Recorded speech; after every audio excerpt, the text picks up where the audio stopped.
in the United States, we are getting a lot of these like books and editorials saying, Oh man. oh, it's marriage and nothing is important. And, don't think your career is where it's at. It's really marriage. And you have to have two parents to raise your kids, and single parents just aren't good enough. Suck it up.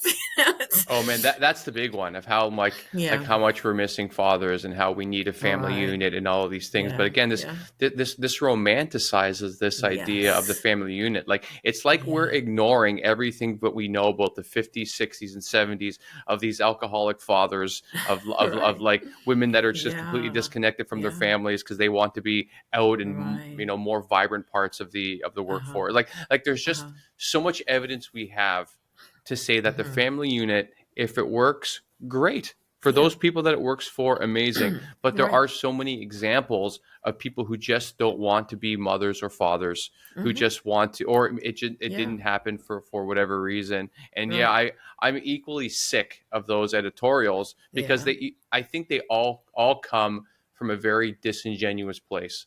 I think they all come yeah. from a very Hmm. religious, Hmm. soaked culture Hmm. that we think we Hmm. have to be like this, which I think is Right. kind of silly because if we think of like Homo sapiens, like it's not evolutionarily normal to think that we have to create a legal system to join two people to make Hmm. them financially Hmm. incentivized to Hmm. stay together. Like, Hmm. is there anything more unnatural than that? Yeah. And in that, I think it's still a Hmm. very noble pursuit. Like, I hope all my friends who are married or getting married stay happy and in love, and I wish that for everybody. But let's not pretend that that's the only way to find fulfillment in our lives. That's the tragedy of Right. this.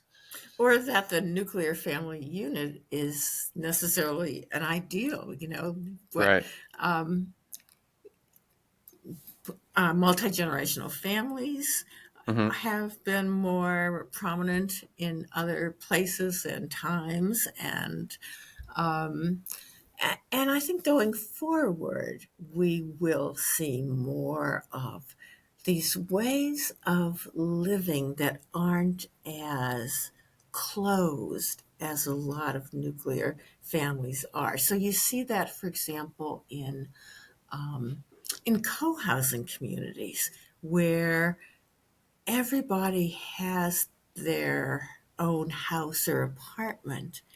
And in each house or apartment, there could be whatever you see anywhere else, one person or a family or just a couple or whatever permutation. But Right. then they live in a deliberate community where they share some meals together, they govern together, they have a geographical setup where they're more likely to run into each other in their everyday lives. And Right. so it's a way of having both autonomy of a place of your own and community, and Hmm. that you see other people on a daily basis. And I think that we're going to see more of those kinds of innovations in living. I would love to see that because they say that Mhm. a lot of the reason why men and women have less friends in the modern era now is because we're putting too much pressure on the family unit, and Mhm. so and also because the kids are Mhm. so expensive that the parents feel like they need to Yeah, spend any more time with right. their kids for all the money that they're spending on it, and I think we're losing this village of family that we used to Mhm. have. I mean, I grew up.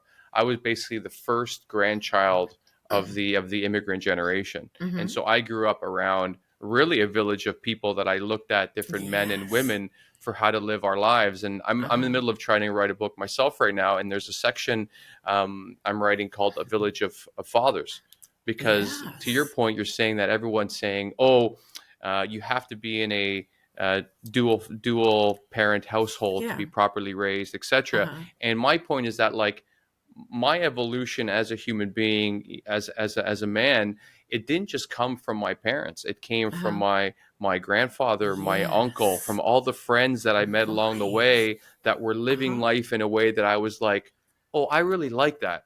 I love that one friend I met in my early 20s. Hmm. He used to hug all of his close friends, and I'm I like, love "Oh, I that. don't do that. I want to do that. Yeah, That I looks love great." that. And then I Yeah. integrated that into my life. So I don't think we need to put as much, like, obviously parents are super important, but Right. if we have this village of plurality of Hmm. everyone trying to help everyone else live better Yes. lives, I think Yes. we would all be better off.